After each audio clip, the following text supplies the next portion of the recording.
আসসালামু আলাইকুম। সবাই কেমন আছেন? আশা করি সবাই খুব ভালো আছেন। আমি আল্লাহর রহমতে খুব ভালো আছি। আজকে আমি আপনাদের একটি মাছ রান্না করে দেখাবো।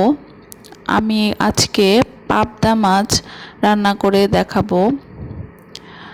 বাঙালির খাবার মাছ। মাছে ভাতে বাঙালি আমরা, মাছ না হলে আমাদের চলেই না।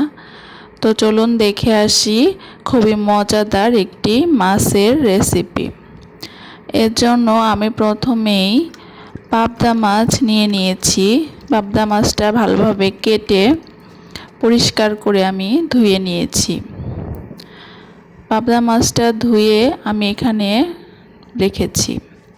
এখানে আমি সবগুলো পাবদা রান্না করব না, এখান থেকে আমি 4 পিস মাছ রান্না করব।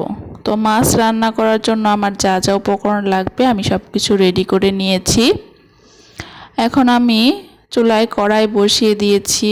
কড়াই গরম হলে আমি এখানে তেল দিয়ে দিব। আমি এখানে রান্নার তেল ব্যবহার করেছি, সয়াবিন তেল যেটা।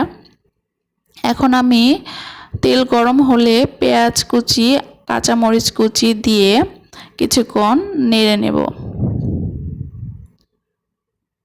পেঁয়াজ কাঁচা মরিচ কুচি কিছুক্ষণ ভাজা হলে আমি এইখানে আদা বাটা এবং রসুন বাটা আর সামান্য লবণ দিয়ে দিব। আমি এখানে পেঁয়াজটা খুব বেশি লাল করে ভাজিনি। তো আদা রসুন বাটা দেওয়ার পর আমি এখানে ভালোভাবে নেড়ে তারপর আমি এখানে কেটে রাখা টমেটো কুচি দিয়ে দিব। টমেটো কুচি দেওয়ার পর এখান থেকে কিছুটা পানি বের হবে টমেটো থেকে। তো সেই পানি বের হলে আমি একটু নেড়েচেড়ে নিয়ে পানিটা শুকিয়ে আসলে আমি এখানে শুকনো মরিচের গুঁড়া, হলুদের গুঁড়া, ধনিয়ার গুঁড়া, জিরার গুঁড়া এগুলো দিয়ে মশলাটা ভালোভাবে কষিয়ে নিব। এখানে আমি খুবই সামান্য পানি ব্যবহার করব মশলা কষানোর জন্য।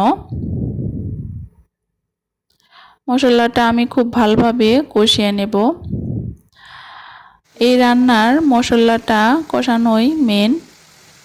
মশলাটা আপনি যত ভালোভাবে কষাবেন রান্নাটা তত ভালো হবে। যেহেতু পাবদা মাছ খুবই নরম, তো এটি রান্না করতে খুব বেশি সময় লাগে না। তো মশলাটা ভালোভাবে কষিয়ে নিতে হবে। আমি এখানে একবার মশলা কষানোর পর তেল যখন উপরে উঠে এসেছে আমি আরও সামান্য একটু পানি দিয়ে আরও একবার মশলাটা কষিয়ে নেব। মশলাটা আমার কিছুক্ষণ কষানো হয়ে গেছে। এখন আমি মাছগুলো একে একে এখানে দিয়ে দিব। মাছগুলো দিয়ে আমি এখানে আরও কিছুক্ষণ কষিয়ে নিব।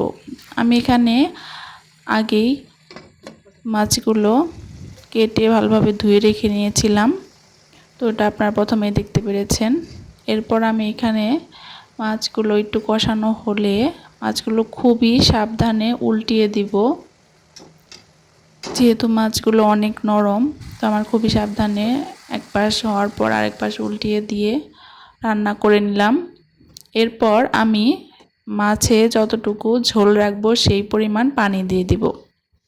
তো আমি আজকে মাছে খুব বেশি ঝোল রাখবো না, এর জন্য আমি খুবই সামান্য পানি দিলাম। তো পানি দিয়ে আমি একটু ঢেকে দিয়েছিলাম। পানিটা ফুটে আসলে আমি ঢাকনাটা তুলে নেব। এরপর আমি আর নাড়ব না, তো হালকা হাতে নাড়াচাড়া করে ঝোলটা শুকিয়ে নিয়ে আমি নামিয়ে নিব। এই তো আমার রান্না হয়ে গেছে। তো আপনারা চাইলে এখানে নামানোর আগে ধনিয়া পাতা দিতে পারেন, কেউ চাইলে জিরার গুঁড়ো দিতে পারেন, টেলে নেওয়া জিরার গুঁড়ো। তো এতে করেও টেস্টটা হয়তো বাড়বে। তো আমি আজকে আর কোনো কিছু ব্যবহার করলাম না, তো এভাবেই নামিয়ে নিয়েছি। আপনারা বাসায় এভাবে রান্না করে দেখবেন, টেস্টটা খুব ভালো হয়। আজকে এই পর্যন্তই। আল্লাহ হাফেজ।